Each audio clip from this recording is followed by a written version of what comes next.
2026 നിയമസഭാ തെരഞ്ഞെടുപ്പിൽ BJPയുടെ ഏറ്റവും പ്രധാനപ്പെട്ട ലക്ഷ്യമെന്ന് പറയുന്നത് കുറഞ്ഞതൊരു 10 സീറ്റ്.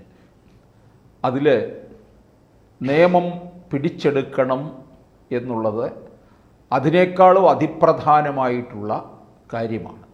കാരണം 2016 കൈവശം കിട്ടിയ മണ്ഡലമാണ്. ഇത് തിരികെ പിടിക്കുക എന്നുള്ളതാണ്. തിരുവനന്തപുരം പാർലമെൻറ്റ് മണ്ഡലത്തിൽ വരുന്ന ഒരു നിയമസഭാ മണ്ഡലം കൂടിയാണ് നേമം. ഈ പാർലമെൻറ്റ് മണ്ഡലത്തിൽ രാജീവ് ചന്ദ്രശേഖർ വലിയ മുന്നേറ്റം നടത്തിയ ഇടം കൂടിയാണ്.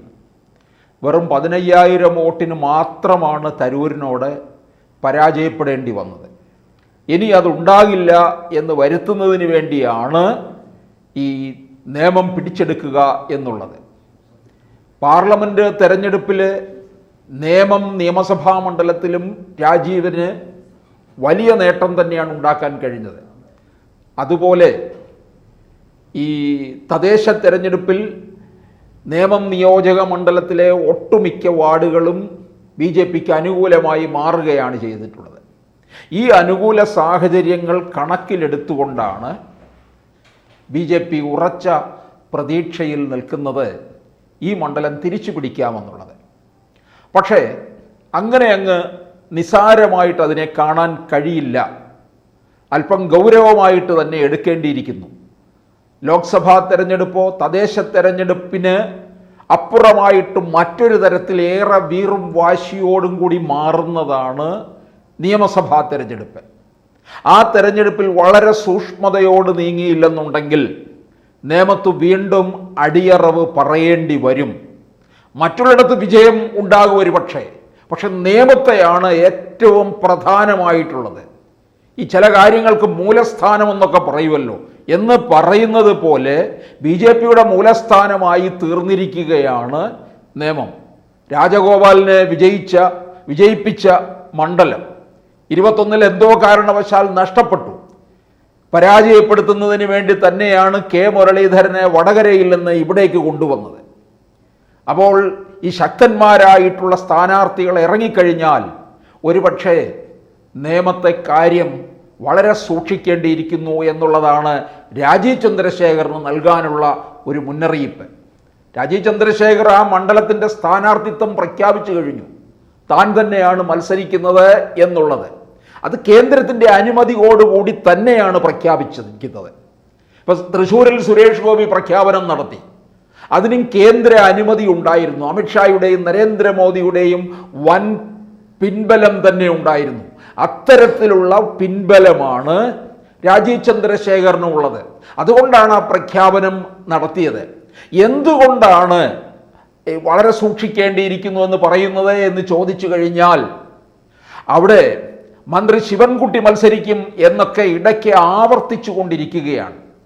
ആ ശിവൻകുട്ടി ഒരുപക്ഷെ പലരും പറയുന്നുണ്ട് ആരോഗ്യ പ്രശ്നമുണ്ട്, മാറി നിൽക്കും എന്നൊക്കെ. ആരോഗ്യ പ്രശ്നമുണ്ടെങ്കിൽ പോലും ശിവൻകുട്ടിക്കുള്ള ആ മണ്ഡലത്തിലുള്ള വേരോട്ടമെന്ന് പറയുന്നത് നമ്മൾ കാണുന്നതിനെല്ലാം അപ്പുറമാണ്. അതിൻ്റെ മുക്കും മൂലയും അവിടുത്തെ മൺതരികൾ പോലും എണ്ണി പറയാനായിട്ട് ശിവൻകുട്ടിക്ക് കഴിയുമെന്നുള്ളതാണ്. ഓരോ പോസ്റ്റിൻ്റെ അടുക്കലുള്ള കവല പോലും അതെന്താണ് എന്നും അവിടെയൊക്കെ ആരാണ് ആ പ്രദേശത്ത് താമസിക്കുന്നത് എന്നൊക്കെ വോട്ടർമാരെ പേരെടുത്ത് വിളിക്കത്തക്ക തരത്തിലുള്ള അടുപ്പവും സ്വാതന്ത്ര്യവും ആ മണ്ഡലത്തിൽ വെച്ച് പുലർത്തുന്ന ഒരാളാണ് മന്ത്രി ശിവൻകുട്ടി. അതുകൊണ്ട് തന്നെയാണല്ലോ അദ്ദേഹം 21 വിജയിച്ചത്. പക്ഷേ ഇപ്പോൾ രാജീവ് ചന്ദ്രശേഖരന് അത്തരത്തിലുള്ള ഒരു ബന്ധം സ്ഥാപിക്കാനായിട്ട് കഴിഞ്ഞിട്ടില്ല. കാരണം വളരെ ചുരുങ്ങിയ ഒരു സമയം കൊണ്ട് മാത്രമാണ് അദ്ദേഹം തിരുവനന്തപുരത്തേക്ക് വരുന്നത്, പാർലമെൻറ്റ് മണ്ഡലത്തിൽ മത്സരിക്കുന്നത്, പിന്നീട് നേമത്തേക്ക് കൂടുതൽ ശ്രദ്ധ കേന്ദ്രീകരിക്കുന്നത്. പക്ഷേ ഈ മന്ത്രി ശിവൻകുട്ടിക്കില്ലാത്തതായിട്ടുള്ള ഒരു ഗുണം രാജീവ് ചന്ദ്രശേഖറിലേക്ക് വരുമ്പോൾ ഉണ്ട് എന്നുള്ളത് നമ്മൾ ഓർത്തിരിക്കണം. അദ്ദേഹത്തിന് ഒരു വിഷനുണ്ട്. പ്രത്യേകിച്ച് കേന്ദ്രം ഭരിക്കുന്ന ഒരു പാർട്ടിയുടെ സംസ്ഥാന ഘടകത്തിൻ്റെ അധ്യക്ഷനാണ്. അങ്ങനെയുള്ള ഒരു വലിയ ഒരു ബിസിനസ്സുകാരനാണ്. ഇതൊക്കെ അദ്ദേഹത്തിൻ്റെ വിഷൻ വെളിപ്പെടുത്തുന്നതാണ്. പാർലമെന്റ് തെരഞ്ഞെടുപ്പിൽ അദ്ദേഹം പറയുകയുണ്ടായി, തിരുവനന്തപുരത്തിന് വേണ്ടി ഞാൻ എന്തൊക്കെ എന്നിൽ നിന്നുണ്ടാകും എന്നുള്ളത് ഞാൻ വളരെ കൃത്യമായിട്ട് പറയുന്നു. തോറ്റാലും ജയിച്ചാലും ഞാൻ ഇവിടെ ഉണ്ടാകും, മണ്ഡലത്തിന് വേണ്ടി വളരെ നേട്ടങ്ങൾ ഉണ്ടാകും എന്ന് പറയുകയുണ്ടായി. അപ്പോൾ ഇത് നേമം മണ്ഡലത്തിൻ്റെ തിരുവനന്തപുരത്തിൻ്റെ ഒരു വികസനത്തിന് വേണ്ടി അദ്ദേഹം നിൽക്കുന്നു. അദ്ദേഹം വലിയൊരു വിഷൻ ഉള്ളതാണ്. ആ വിഷൻ ഒരുപക്ഷെ നേമത്തേക്കും കൊണ്ടുവരും.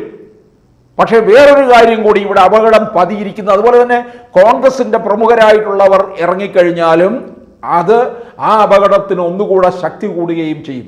മറ്റൊന്ന്, ഈ മണ്ഡലം പുനർവിഭജനം നടത്തിക്കഴിഞ്ഞപ്പോൾ ഭീമാപ്പള്ളി ഭാഗമൊക്കെ തന്നെ വാർഡുകളൊക്കെ തന്നെ ഇതിനകത്തേക്ക് കടന്നു വന്നെന്നുള്ളതാണ്.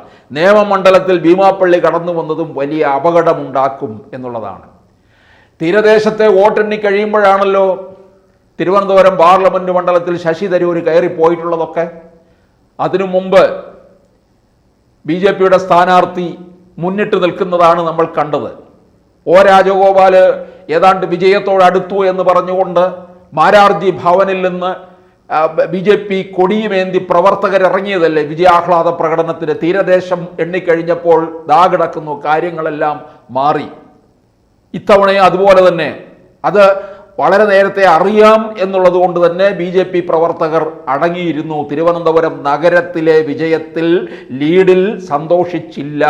തീരദേശത്തെ വോട്ടിലാണ് കാര്യങ്ങൾ മാറിയത്. അപ്പോൾ ഈ ഭീമാപ്പള്ളി പ്രദേശത്തുള്ള വോട്ട് വലിയ തരത്തിലുള്ള അപകടം ഉണ്ടാക്കി വയ്ക്കും. നേമത്തെ കാര്യങ്ങൾ അതിസൂക്ഷ്മമായിട്ട് മുമ്പോട്ട് പോയില്ല എന്നുണ്ടെങ്കിൽ ഈ അമിത പ്രതീക്ഷ വെച്ച് പുലർത്തുന്ന നേമത്ത് വിജയമല്ല ഉണ്ടാകുന്നത്, BJPക്ക് അടിയറവ് വയ്ക്കേണ്ടി വരും. അത് രാജീവ് ചന്ദ്രശേഖരനെ പോലുള്ള ഒരാൾക്ക് അത്തരത്തിലൊരു പരാജയം ഇനിയും കേരളത്തിൽ നിന്ന് ഏൽക്കാൻ കഴിയില്ല എന്നുള്ളതാണ്. പ്രത്യേകിച്ച് തിരുവനന്തപുരം കോർപ്പറേഷൻ BJP പിടിച്ചെടുത്തിരിക്കുന്നു. അത് രാജ്യമൊട്ടാകെ പ്രധാനമന്ത്രിയുടെ നേതൃത്വത്തിൽ ആഘോഷിക്കുകയൊക്കെ ചെയ്യുമ്പോൾ നേമം പിടിച്ചെടുക്കാൻ കഴിഞ്ഞില്ല എന്നുണ്ടെങ്കിൽ അത് പാർട്ടിക്ക് വലിയ ഒരു ക്ഷീണത്തിലേക്കായിരിക്കും പോവുക എന്നുള്ളത് ഉറപ്പാണ്. BJP ഇവിടെ അതിനോടൊപ്പം തന്നെ വട്ടിയൂർക്കാവ് ശ്രദ്ധ കേന്ദ്രീകരിക്കുന്നുണ്ട്. അതുപോലെ തന്നെ കഴക്കൂട്ടം, തിരുവനന്തപുരം സെൻട്രല്, ഇങ്ങനെ പലയിടങ്ങളിലേക്കും തിരുവനന്തപുരം ജില്ലയിൽ തന്നെ കാട്ടാക്കട, ഇങ്ങനെയുള്ള പ്രദേശങ്ങളിലേക്ക് പോലും കൂടുതൽ ശ്രദ്ധ കേന്ദ്രീകരിക്കുന്നു. എന്നാൽ ഏറ്റവും അധികം ശ്രദ്ധ കൊടുക്കുന്നത് നേമം മണ്ഡലത്തിലാണ്. ആ നേമം മണ്ഡലത്തിലെ ഇത്തരത്തിലുള്ള അപകടവും അടിയൊഴുക്കും BJP കാര്യമായി നിരീക്ഷിച്ചിട്ടുണ്ടോ എന്ന് നമ്മൾ സംശയിക്കേണ്ടിയിരിക്കുന്നു. കാരണം അത്തരത്തിലുള്ള അപകടം ആയിരിക്കും ഈ BJPക്ക് മുൻ സമയങ്ങളിലും അവർക്ക് അടിപതറേണ്ടി വന്നത്. പിന്നെ 2016 വിജയം എന്ന് പറയുന്നത് നമുക്കറിയാം. അവിടെ UDFന്റെ സ്ഥാനാർത്ഥി എന്ന് പറയുന്നത് ദുർബലനായിരുന്നു എന്നുള്ളതാണ്. അപ്പോൾ ഇത്തരത്തിലുള്ള അപകടങ്ങൾ തരണം ചെയ്യുക എന്നുള്ളത് BJPയുടെ ഏറ്റവും വലിയ ദൗത്യം തന്നെയാണ്.